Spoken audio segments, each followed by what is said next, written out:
বাংলা সাহিত্য চর্চা কেন্দ্রের পক্ষ থেকে বাংলা সাহিত্যের সকল ছাত্রছাত্রীকে জানাই আন্তরিক অভিনন্দন। বাংলা সাহিত্য চর্চা কেন্দ্রের পক্ষ থেকে আজ আমরা আলোচনা করব অন্নদা শঙ্কর রায়ের জীবনশিল্পী রবীন্দ্রনাথ প্রবন্ধের কিছু প্রাসঙ্গিক তথ্য। পিএসসি সিলেবাসের মধ্যে জীবনশিল্পী রবীন্দ্রনাথ ছাড়া আরও 4টি প্রবন্ধ রয়েছে। সেগুলি হল হিন্দু মুসলমান, ডিটেক্টরশিপ, যুগ জিজ্ঞাসা ও বার্নার্ড শ। এবং আলোচ্য প্রবন্ধটি ইউজিসি নেট সিলেবাসের ইউনিট 7-এর অন্তর্ভুক্ত। আলোচ্য প্রবন্ধটির প্রকাশকাল 1931। রবীন্দ্রনাথ তার জীবনকালকে ছন্দে, মিলে, উপমায়, ব্যঞ্জনায়, কল্পনার প্রসারে ও অনুভূতির গভীরতায় একখানি গীতিকাব্যের ঐক্য দিয়েছেন। দেশের দুর্গতির দিনে জীবনের আদর্শকে যখন ভয় ও সন্দেহ করছে, সেই সময় জন্ম হয় রামমোহন রায়ের। ইনি শাশ্বত ভারতবর্ষকে আবিষ্কার করে বৃহত্তর পরিধির মধ্যে প্রতিষ্ঠিত করেন। এনার কাছ থেকে রবীন্দ্রনাথ পেলেন দেশকালের অতীত হয়ে বাঁচবার দৃষ্টান্ত। আধুনিক ভারতের জনক ঋষি মহর্ষি দেবেন্দ্রনাথ ঠাকুর, ইনি ছিলেন রবীন্দ্রনাথের পিতা।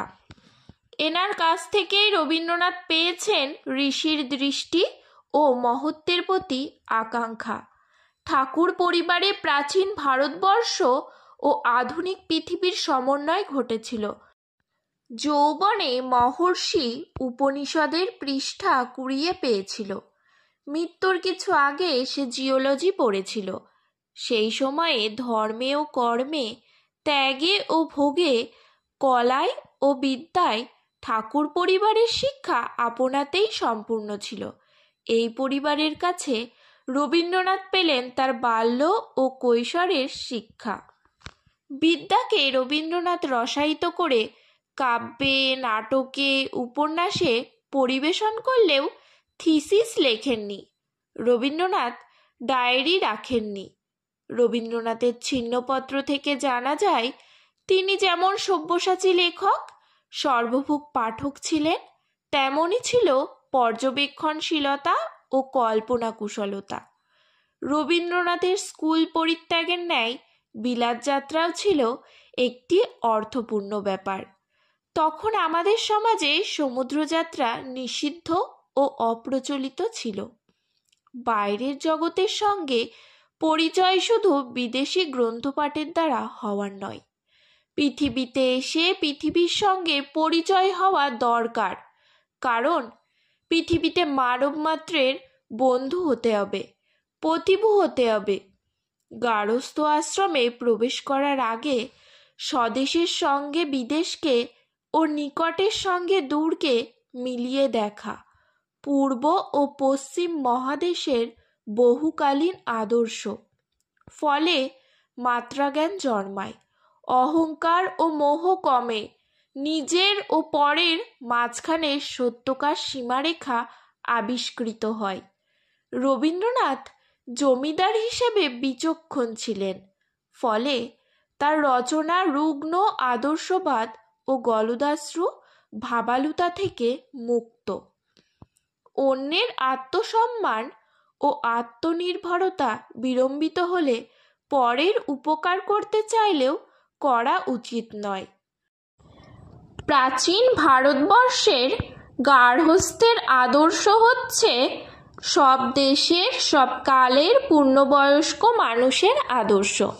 তার মধ্যে ভোগ ও ত্যাগ, আনন্দ ও সংযম পাশাপাশি স্থান পেয়েছে। শুধু বিপন্নকে অভয়দান ও আতুরের সেবা নয়, অন্যায়কারীকে আঘাত ও অসৃষ্টকে শাসনও তার অন্তর্গত। রবীন্দ্রনাথের গৃহস্থাশ্রমের দৃশ্য জগদীশচন্দ্রের সঙ্গে পত্র বিনিময়ে দেখতে পাই। রবীন্দ্রনাথ কাঁচা বা পাকা যা কিছুই লিখেছেন তা লেখার দিক থেকে প্রত্যেকটি সুন্দর এবং সাহিত্যের দিক থেকে প্রত্যেকটি সক্রিয়। একালের মানুষ দিন দিন পল্লীকে ছেড়ে নগরে জুটেছে। নগরের প্রধান আকর্ষণ তার নিত্য নতুন চমক, নিত্য নতুন খবর, নিত্য নতুন শিক্ষা, নিত্য নতুন সঙ্গ। দুটোই সত্য এবং দুটোকে জড়িয়েই সত্য। এখানে দুটো কথা বলতে নগর ও পল্লীকে বুঝিয়েছে। পদ্মাবক্ষের নৌকাবাসের দিনগুলি আধুনিক যুগের নাগরিক মানুষের কাছে কেমন রোম্যান্সের মতো লাগে। দেশে নবযুগের প্রাণস্পন্দনের কথা রবীন্দ্রনাথের ঘরে বাইরে উপন্যাসে রয়েছে। দেশের শিল্পদ্রষ্টের পৃষ্ঠপোষকতা ঠাকুর পরিবার স্বদেশী আন্দোলনের 40-50 বছর আগে করে আসছে।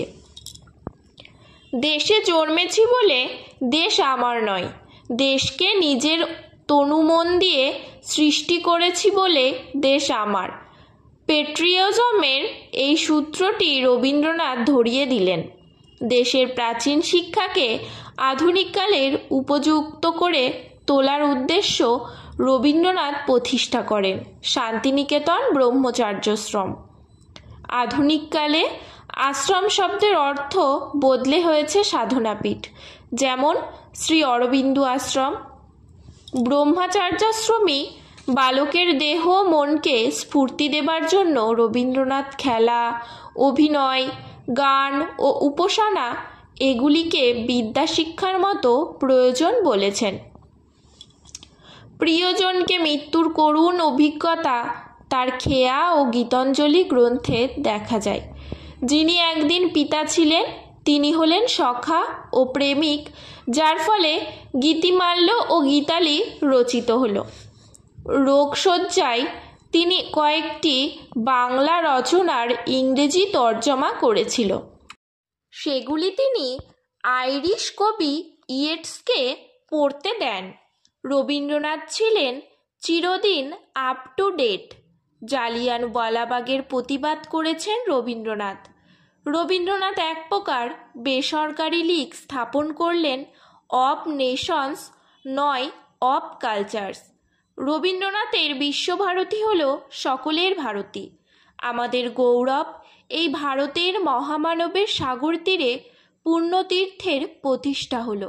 মানুষের চরম উত্তরাধিকার কিভাবে বাঁচব, এই জিজ্ঞাসার নিঃশব্দ উত্তর দিয়ে গেলেন রবীন্দ্রনাথ।